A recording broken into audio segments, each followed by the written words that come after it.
Hi friends, అందరూ ఎలా ఉన్నారు? Welcome back to my YouTube channel Andhra spicy food. ఇవాల్టి వీడియోలో నేను చేయబోయే రెసిపీ సగ్గుబియ్యంతో వడలు ఎలా తయారు చేయాలో చూపించబోతున్నాను. నార్మల్గా చేసుకునే వడల కంటే ఇవి చాలా టేస్టీగా ఉంటాయండి.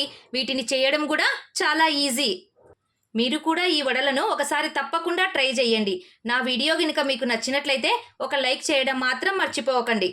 ఇంకా ఎవరైనా నా ఛానల్ను సబ్స్క్రైబ్ చేసుకొని వాళ్ళుంటే తప్పకుండా సబ్స్క్రైబ్ చేసుకోండి. ఇక లేట్ ఎందుకు మరి, సగ్గుబియ్యంతో వడలు ఎలా ప్రిపేర్ చేయాలో చూద్దాం రండి. ముందుగా స్టవ్ మీద ప్యాన్ పెట్టుకొని కొన్ని పల్లీలను ఫ్రై చేసుకుంటున్నాను. పచ్చిగా లేకుండా కొద్దిగా పల్లీలు ఫ్రై అయ్యేంత వరకు వేయించండి. పల్లీలు బాగా వేగిపోయాయండి. ఇప్పుడు వీటి మీద ఉన్నటువంటి పొట్టును తీసి పల్లీలను కచ్చా పచ్చాగా దంచుకుందాము, లేదంటే మిక్సీలో వేసుకోండి. వడల కోసము నేను ఇక్కడ ఒక కప్పు వరకు సగ్గు బియ్యాన్ని ముందుగానే ఒక 4 అవర్స్ ముందే శుభ్రంగా కడిగి పెట్టి నానబెట్టుకున్నానండి. ఒక కప్పు సగ్గు బియ్యానికి నేను 1.5 కప్పు వరకు వాటర్ని వేసి బాగా నానబెట్టుకున్నాను. మీరు కూడా ఒక 4 అవర్స్ ముందుగానే నానబెట్టుకోండి. ఇప్పుడు ఇందులోనికి చూడండి, సగ్గుబియ్యము ఎంత మెత్తగా అయిపోయాయో. ఈ విధంగా ఒక 4 గంటల ముందే నానబెట్టుకోవాలి. ఇప్పుడు బ్యాటర్ ప్రిపేర్ కోసం నేను ఇందులోనికి 1/2 కప్పు వరకు పసుపు, కొద్దిగా రెడ్ చిల్లీ పౌడర్, టేస్ట్కి తగినంత సాల్ట్ని వేసుకుంటున్నాను. కొద్దిగా కొత్తిమీర తరుగు, కొద్దిగా పుదీనా తరుగు, కరివేపాకు, కట్ చేసి పెట్టుకున్నటువంటి గ్రీన్ చిల్లీ, వేయించినటువంటి పల్లీలు. ఇక్కడ 1/2 కప్పు వరకు నేను బియ్యం పిండిని వేసుకుంటున్నాను. ముందుగానే కట్ చేసి పెట్టుకున్నటువంటి 2 మీడియం సైజ్ ఆనియన్స్, ముందుగానే బాయిల్ చేసి పెట్టుకున్నటువంటి ఒక పెద్ద సైజు బంగాళాదుంపను తీసుకుంటున్నాను. దీన్ని బాగా మెత్తగా క్రష్ చేసుకొని వేసుకోవాలి.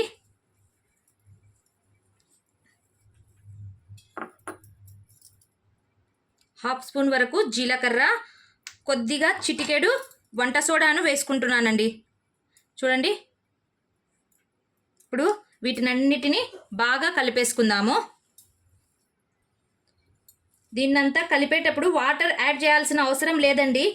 బంగాళాదుంపలో ఉన్నటువంటి క్రీమీ స్ట్రక్చర్ అంతా ఈ పిండి కలిసిపోతుంది. దీంట్లో వాటర్ యాడ్ చేయొద్దండి, ఇంకా లేకపోతే వడలు లూజ్గా అయిపోతాయి, మనం వేసుకోవడానికి సరిగా రావు. చూడండి, పిండి బాగా లూజ్ అయిపోయింది.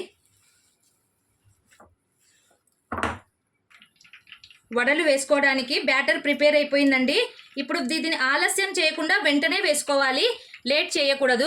ఇప్పుడు డీప్ ఫ్రై చేసుకోవడానికి ఆయిల్ని పెట్టుకున్నాను. ఆయిల్ వేడైన వెంటనే ఇప్పుడు వడల్ని వేసుకుందాము. ఆయిల్ హీట్ అయ్యిందో లేదో ఒకసారి చెక్ చేద్దాము.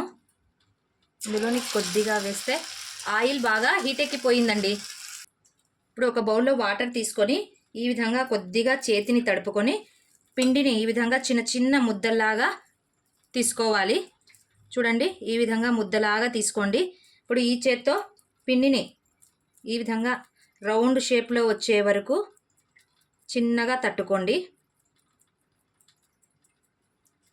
చూడండి, చక్కగా రౌండ్గా వచ్చేసింది కదా.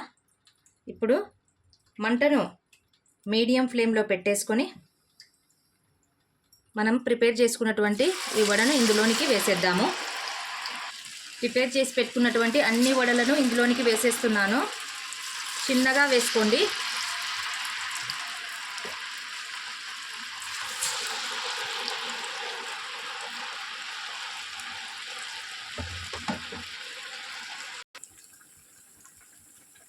వడలను వేసిన తర్వాత ఒక 2 మినిట్స్ వరకు వాటిని తిప్పకండి, లేదంటే పిండి బయటికి వచ్చేస్తుంది.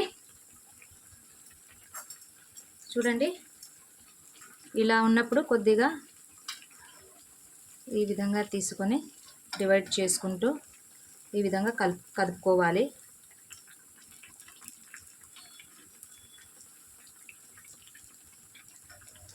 చూడండి ఎంత బాగా వచ్చేసాయో. మీరు కూడా తప్పకుండా ట్రై చేయండి. బయట వాతావరణము వర్షం పడుతూ చల్లగా ఉంది కదండి. ఈ విధంగా ఒక స్నాక్ ఐటమ్గా వడలను చేసుకొని తినండి.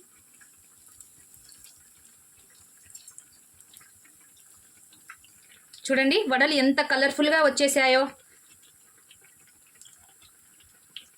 ఇవి చాలా టేస్టీగా ఉంటాయండి. అన్నిటినీ ఈ విధంగా తీసేసుకుంటున్నాను. ఇంకా సెకండ్ రౌండ్లో కూడా అన్నిటినీ ఇదే విధంగా వేసుకోండి. ఫైనల్గా టేస్టీ సగ్గుబియ్యం వడలు రెడీ అయిపోయాయండి. బయటి వాతావరణం చూస్తే చల్లగా వర్షం పడుతూ ఉంది. ప్లేట్లో చూస్తే వేడి వడలు ఉన్నాయండి. ఎవరికైనా తినాలనిపిస్తుంది కదా. మీరు కూడా ఒకసారి ఈ రెసిపీని తప్పకుండా ట్రై చేయండి. నా వీడియో కనుక మీకు నచ్చినట్లయితే please do like, share and subscribe friends. మరిన్ని సింపుల్ అండ్ టేస్టీ రెసిపీస్తో మీ ముందుకు వస్తాను. Thank you for watching. Take care. Bye.